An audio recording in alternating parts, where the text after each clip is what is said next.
അദ്ദേഹം അദ്ദേഹത്തിൻ്റെ പാർട്ടിക്കുള്ളിൽ നിന്ന് മാറി നിൽക്കുകയാണ് വേണ്ടത്. ആ ഒരു മാനദണ്ഡം പോലും പാലിക്കാതെ വീണ്ടും പാർട്ടിക്കായി ഇറങ്ങുമ്പോൾ അത് പല കോണുകളിലും, പാലക്കാട് മാത്രമല്ല കേരളത്തിൻ്റെ പല കോണുകളിലുമുള്ള പാർട്ടിക്ക് അത് വലിയ രീതിയിൽ അത് ദോഷം ചെയ്യും. രാഹുൽ മാങ്കൂട്ടത്തിനെതിരെ പരസ്യമായി പ്രതികരണവുമായി രംഗത്തെത്തിയ യൂത്ത് കോൺഗ്രസ് സംസ്ഥാന ജനറൽ സെക്രട്ടറി സജ്ജന ബി സാജൻ നമ്മളോടൊപ്പം ചേരുന്നുണ്ട്. ഇപ്പോൾ AICCക്കും പ്രിയങ്ക ഗാന്ധിക്കും പരാതി നൽകിയിട്ടുണ്ടെന്ന് മനസ്സിലാക്കുന്നു. എന്തെങ്കിലും അതിന്റെ ഒരു അപ്ഡേഷൻ വന്നോ? ഇല്ല, ഇതുവരെ തിരിച്ച് ഞങ്ങൾക്കൊരു റിപ്ലൈ ഒന്നും വന്നിട്ടില്ല. റിപ്ലൈ വരുമെന്നുള്ള പ്രതീക്ഷയിലാണ്. നോക്കാം.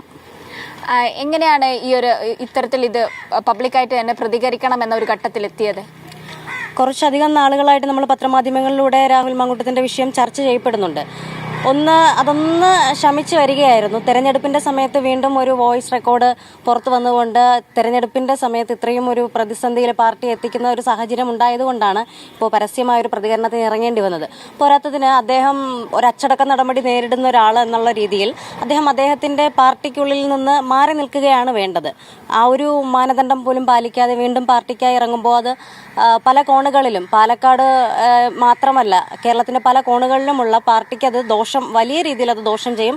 പാർട്ടിയെ ഈ തെരഞ്ഞെടുപ്പിന്റെ സമയത്ത് പ്രതിസന്ധിയിലാക്കുന്ന ഒരു നിലപാട് കൂടിയാണ് രാഹുൽ മാങ്കൂട്ടത്തിന്റെ കയ്യിൽ നിന്ന് ഇപ്പോൾ സംഭവിച്ചിരിക്കുന്നത്. അതുകൊണ്ടാണ് എനിക്കിത് പരസ്യമായി പ്രതികരിക്കേണ്ടി വന്നത്.